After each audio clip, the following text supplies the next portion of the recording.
générationnel, ça multiplie les effets. Alors, qui a commencé, Khidr ou Boumediene? Quand on dit Boumediene d'ailleurs, qui au nom de... Parce que je vois mal Boumediene ordonner à quelqu'un d'aller assassiner quelqu'un. Pourquoi pas? Pourquoi pas? Pourquoi pas? Parce que lorsqu'on étudie le profil psychologique de ces gens-là, oui. Ils sont nés dans un processus de violence historique. Oui.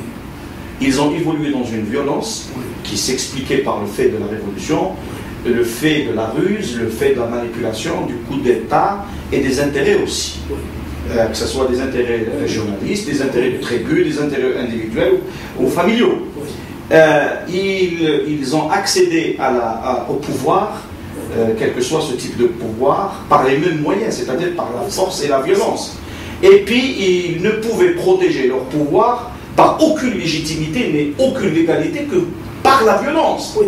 Donc, lorsqu'on étudie un petit peu le profil et l'évolution psychologique mentale de ces élites-là, entre guillemets, ils ne pouvaient pas ne pas être comme ça. Oui. Quelqu'un comme... on assassine Khidr, on assassine Cha'ban. Oui. On utilise le droit pour perpétrer une exécution contre un des plus jeunes colonels de l'Algérie. Attends, il faut distinguer les deux cas. Oui, non, c'est différent. C'est pour ça que je pense c'est au cas par cas. Voir les choses avec sérénité. Le cas de Cha'bani, c'est condamnable de tuer quelqu'un, de condamner à mort un jeune colonel.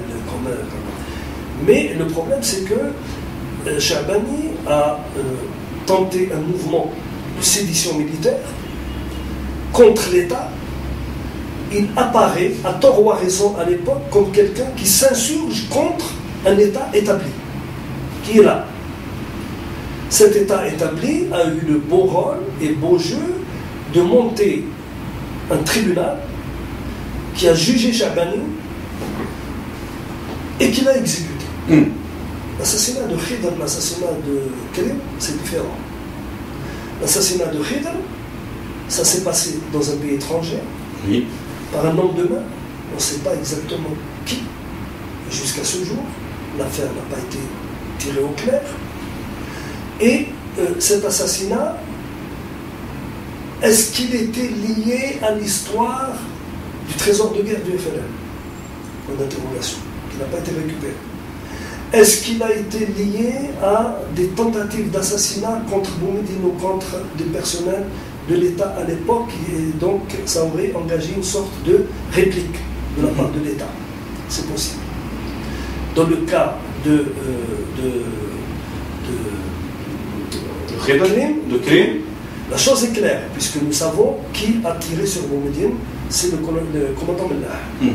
Ça s'est établi. Et ce commandant Mellah était lié précisément à Krim et à un certain nombre de gens qui à l'époque faisaient de l'opposition dans le cadre du MDR, je crois. C'est ça. Bien. À partir de 67. C'est ça. Et Msili. Il n'y avait plus Boumediene. Qui a ordonné l'assassinat de Msili? Donc l'assassinat politique est devenu un mode opératoire. Moi je ne crois pas qu'il soit devenu. C'est un mode qui est lié au système. D'accord. C'est-à-dire l'assassinat est intrinsèque au système. Est intrinsèque au système. Maintenant, il faut étudier les conditions de sa réalisation. Pourquoi il se réalise? Msili n'a pas organisé d'attentat contre l'Algérie, contre le personnel algérien. Il était opposant en France. Alors on a sorti une histoire de double agent, etc. C'était pas la route. C'était pas la route. Il n'en demeure pas moins que c'est un mystère. Tout ce qu'on peut dire aujourd'hui, c'est que Msili est mort alors que celui qu'on avait chargé de tous les assassinats antérieurs avait disparu depuis longtemps. Tu parles de Boumediene. Normalement, on n'aurait pas dû avoir d'assassinat à partir de 78. Ce n'est pas le cas. Ce n'est pas le cas. Donc l'intelligence diabolique qui conduit à l'assassinat, elle est inhérente au système, elle n'est pas inhérente à une personne. C'est pour ça que je disais tout à l'heure, ça m'étonne que ce soit Boumediene. Elle est transpersonnelle. Absolument, absolument. Il y a des assassinats plus récents sur lesquels il va falloir un jour s'expliquer. Justement, on arrivera tout à l'heure à cette période noire qui a fait, de 90, qui a vu beaucoup d'Algériens civils, militaires, religieux, intellectuels. Assassinats aussi qui ont été mis sur le compte de la mouvance islamiste dans les années 90. Il faut essayer de voir plus clair. Non, justement, on arrivera à ce... Oui. Parce que ça confirme que le système se maintient. Parce que l'assassinat de Msidi, c'est les années 80, mais dans les 87. Années 87 exactement. Les assassinats ensuite de militaires algériens en exercice ou à la retraite, dans les années 90, on ne va pas me faire croire que c'est les intégristes qui les ont tués. Ça reste un point d'interrogation. Donc, parce que nous, comme je l'ai dit, lorsque j'ai ouvert dans Res Publica le dossier de l'assassinat politique en Algérie, j'avais mis l'accent plutôt sur l'assassinat politique en tant que système, en tant que mode de fonctionnement, en tant que mode de gouvernance et de gouvernement, que mode opératoire, et étudier le phénomène de l'assassinat politique comme étant un phénomène qui est passé de l'assassinat des individus qui gênaient, qui étaient dans l'opposition, qui pouvaient être, comment dirais-je, un risque pour tel ou tel centre de pouvoir, de décision, etc. On est passé donc de l'assassinat des individus, d'un type de personnel civil ou militaire, à un autre genre d'assassinat politique, qui est l'assassinat symbolique. L'assassinat symbolique qui touche à l'assassinat, donc, l'assassinat des institutions, des textes fondateurs, des références, de la mémoire, de l'histoire, de l'État, de la Constitution, etc. À l'assassinat, en fait de compte, de toute une société. Absolument. À l'assassinat de la société, lorsqu'on lui ôte le droit, on l'étouffe. Donc, sans liberté d'expression, sans liberté d'organisation, sans liberté partisane, sans liberté syndicale, etc. Voilà comment, moi je m'adresse justement à... C'est un type de réflexion qu'il faudrait mener, ce passage de l'assassinat physique à un type d'assassinat chimique, d'un assassinat solide à un assassinat gazeux. Et voilà grosso modo ce que je voulais dire. L'assassinat symbolique, politique symbolique en Algérie sous le régime de Boumediene. Avant ça, il faudrait rappeler aussi qu'il ne faut pas séparer deux réalités qui sont terriblement tragiques pour l'histoire de notre pays. L'assassinat politique qui a existé dans le mouvement national, qui a existé pendant la guerre de libération nationale et qui va continuer à exister pendant la guerre d'Algérie. Pendant l'indépendance. Mais il y a une deuxième réalité aussi tragique, c'est la pratique de la torture. Ah, c'est ça. C'est un assassinat symbolique aussi, physique et symbolique. Il faut pas sur ça. Oui. Parce que la pratique de la torture, la France a pratiqué la torture en Algérie pendant le mouvement national. On sait que Kahane Arasqi a été torturé dans un commissariat de Bellecour avant d'être assassiné.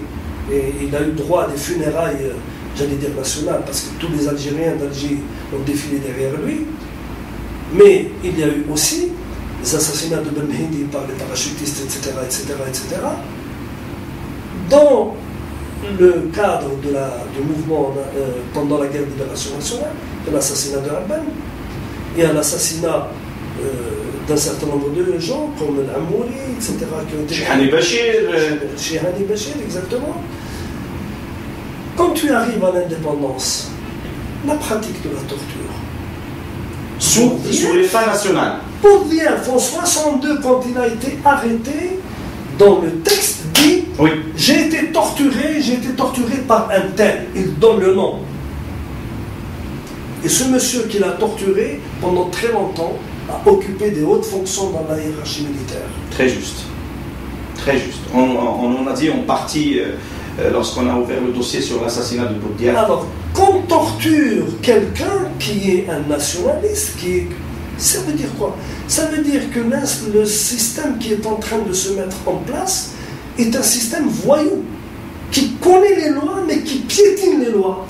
Cela veut dire que peut-être, comme dirait quelqu'un, c'est la continuation de la colonisation par d'autres hommes.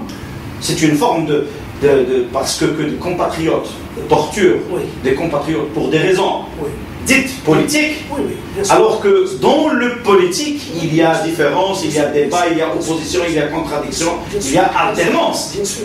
Alors que la torture est devenue un moyen de répression et de dissuasion du régime contre les opposants. Aussi, tu parlais tout à l'heure de l'assassinat symbolique. Dans l'assassinat symbolique, Harbi a été torturé. Bachir Hajani a été torturé. Ça, c'est pour ceux qui sont connus, qui ont témoigné, qui ont produit. Combien de gens ont été torturés? C'est-à-dire qu'on a besoin d'un autre livre comme La gangrène. La gangrène, on en a besoin. En Algérie indépendante. Dans une Algérie indépendante. Oui, parce qu'il y a beaucoup de tortionnaires qui aujourd'hui se promènent tranquillement à Alger. Il y a beaucoup de salons, beaucoup de tortionnaires. On a même qui se piquent de culture. Alors, il faut faire attention à ça. Je crois que c'est un type de système qui s'est mis en place et qui ne lésine ni sur la torture, ni sur l'assassinat politique. Donc, ne séparons pas les deux. Pour bien comprendre ce qui se passe. Alors, cette première décennie, elle était très importante pour l'État qui s'est mis en place. L'État qui s'est mis en place instaure un système et un ordre. Quel est son ennemi principal à l'époque? Contrairement à ce qu'on nous avait abreuvé de démagogie à l'époque, la France, l'ennemi de toujours, l'ennemi d'hier, l'ennemi d'aujourd'hui, l'ennemi de demain, etc., il y avait un ennemi intérieur. Qui était plus important éventuellement. Il était plus dangereux, parce qu'il gère la société. L'ennemi intérieur, c'est l'État. Comme dit Burhan Rayoun, l'État contre la nation. L'État algérien n'a pas créé la nation algérienne. Il a tout fait pour l'étouffer dans l'œuf. Pour l'étouffer dans l'œuf, pour entraver et pour développer la segmentarité, comme dit Genner, la segmentarité sociologique, c'est-à-dire pour diviser les gens. Par la rente, par le régionalisme, par le régionalisme. J'ai parlé du cas du régionalisme utilisé par l'argument régionaliste utilisé par Zbiri à Ain Bella en 1962, quand il essaie de monter une population chaoui à Ain Bella contre les rares Kabyles qui vivaient parmi nous et qui étaient nos frères de longue date. Et le régionalisme aussi pratiqué par exemple en Kabylie contre d'autres qui ne les arrangeaient pas, qui disaient que voilà, ce sont les Arabes, etc. Bien sûr. Il y a ça, c'est des assassinats. Ça, c'est des symboliques. Des assassinats symboliques. Très graves. Très graves. Et donc, il y a un problème réel. Un problème réel. Le danger qui était constitué par la nation, c'est précisément l'État. Mais le danger face à l'État, c'est qui? C'est les gens qui peuvent parler. Qui parlent? Ce sont les intellectuels. C'est pour ça qu'il y a eu un assassinat de l'intellection, un assassinat de l'intelligence. Personne n'osait dire son mot. Je vais rapporter une histoire, je ne sais pas si je l'ai racontée les fois dernières, c'est un sujet de Katib Yassine, puisque c'est de lui qu'on parle. Katib Yassine, quand il a fait la conférence de 67 à l'université, il a soulevé des tempêtes contre lui, et puis il a continué. Katib Yassine a continué jusqu'à pratiquement 72, il était là en 71, 70-71, puisqu'il y avait une troupe qu'il avait montée, et il venait de temps à autre faire des conférences. Je me souviens qu'il était venu au Petit Théâtre, Petit Théâtre de la rue Mogador, quand la troupe de Reda Chris avait monté la guerre de 2000 ans sur les femmes. Il était venu, il avait parlé, il avait dit un certain nombre de choses. Yassine, quand il parle, surtout quand il a fumé un ou deux pétards et qu'il a bu quelques verres, il a commencé à déblater, il a commencé à dire des choses, et les gens du FNL qui ont essayé d'envahir la salle, et puis ça n'a pas marché parce qu'il y a eu de la résistance à l'époque. Et le FNL envoie une délégation à Boumediene en lui disant, écoute, il faut que tu le fasses taire. Et voilà ce qu'il dit, c'est un agitateur, un communiste, etc., etc. Tout ce que tu veux, tout ce que beaucoup de gens par la suite lui reprocheront, kafir, mulhid, communiste, etc., etc. Et l'homme, j'ai boulou واحد قدامه ويرد عليه. Ah, هذا Boumediene. c'est étonnant. Ah non, c'est pas étonnant. La source est sûre, hein, celle que je te donne là aujourd'hui. Vraiment sûre. كيفاه قال لهم جيبوا له واحد شنو يا اخي يحضر جيبوا له واحد قدام يحضر يجاوبوا يرد عليه. Alors Kron est dans le FLN, etc. طلع هبط راحوا شافوا مساعدية qui était commissaire national du parti à l'époque ici à Alger. Je crois que c'était lui. 61, 60, c'est ça. Ah mais j'avais بعد راحوا المساعدية قالوا شوف السيد الرئيس ومدين كونيسا مساعدية يعرفوا انتهازي. Pourquoi? Parce que en 65, au moment du coup d'État, Boumediene Khaled, le type avait des renseignements, il ne faisait confiance à personne. Il avait infiltré les services de renseignement partout, compris dans le FLN. Et l'histoire que je te rapporte m'a été rapportée par un ancien commissaire politique du FLN à Constantine. Je ne nommerai pas son nom. Je ne sais pas s'il est encore vivant. Il m'a dit qu'au moment du coup d'État, une réunion du bureau de la Muhafara à Constantine, ils ont écrit 2 motions. Une motion qui condamne, une motion qui soutient. On dans les tiroirs. Et ils attendaient. Et c'est sur instigation de Messadia. Qui était à l'époque à Constantine. Commissaire national. À Constantine. Très juste. Gagné. Et on a essayé de dire à Messadia, ça risque de nous coûter cher. Il leur a dit, je suis le patron, c'est moi qui décide. Et il a attendu. Il a attendu. Évidemment, Boumediene n'est pas naïf. Il a tout de suite compris. Et l'information lui a été refusée en me disant que Messadia, voilà ce qu'il a fait exactement. À tort ou à raison, c'est vrai ou c'est faux, je n'en sais rien, mais c'est les mœurs déjà qui montrent comment l'État est en train de mettre, l'État de Boumediene est en train de semer la zizanie à l'intérieur des structures même du FLN pour essayer de les miner. Et Messadia après n'en menait pas l'âge du temps de Boumediene. Alors Messadia est allé voir et il paraît qu'il a remballé, il a dit occupe-toi de tes oignons, essaye plutôt d'être un peu plus rigoureux et d'être un peu plus honnête dans tes démarches. Mais le gauche, d'abord aller voir, écoutez, il y a une seule solution, vous lui envoyez celui qui a une bonne presse auprès de lui, c'est-à-dire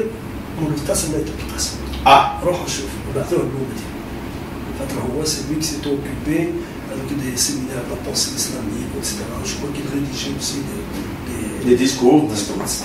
راح شافه قال له سيد الرئيس اسمح لي انا محرج بزاف بهذه القضيه خاطر كاتب ياسين زميلي وكان يسكن عندي في المانيا وانا اللي كنت مخبيه وتسترا ولكن هم الجماعه تاع الجماعه واش يقولوا لك يقولوا لك ماذا بك تاخذ قرار ضده لازم توبخوه وتقول له يسكت شاف معاه قال له كيف انت سولو تقول لي هكا هو صاحبك كنتوا تشربوا مع بعض وتجي تقول لي هذا الشيء تقول لي روح سكت ياسين قال له انا ما تقولوش انت قال له انا ما يسمعنيش خاطر ناقصني قال له انت ربما يحترمك قال له كي عاد يحترمني انا قال له انا ما تلاقيتوش قال له لما انا اروح نقول له في الحاجه قول له قال لك الهواني ماذا بك اكتب وما تحضرش اكتب وما تحضرش لانه الشعب ما يقراش هو الشعب خاطر كي يفورها كي يكتب الشعر يكتب الروايه يكتب المسرح يلقى في خطاب مقبول اما كي يهضر ويخلط كان كي يهضر ينوض الدنيا كان يقول له يكتب وما يهضرش. Et c'est exactement ça la situation. On a voulu que les intellectuels soient des bni-oui-oui. Ils se contentent d'écrire, ils peuvent écrire les articles qu'ils veulent. De toute façon, quand ils écrivent, la plupart du temps à l'époque, les choses s'écrivaient en français. 80% de la population ne lit pas français. Donc, ça n'a aucun impact. Ça peut avoir des impacts sur quelques groupes d'étudiants, de groupes, etc. Point la ligne. Mais قال له باغ كونتر كان يهضر تكون الصحافه لهنا والصحافه الدوليه وديروا لنا هرج وتيترا كل واحد يكتب هذا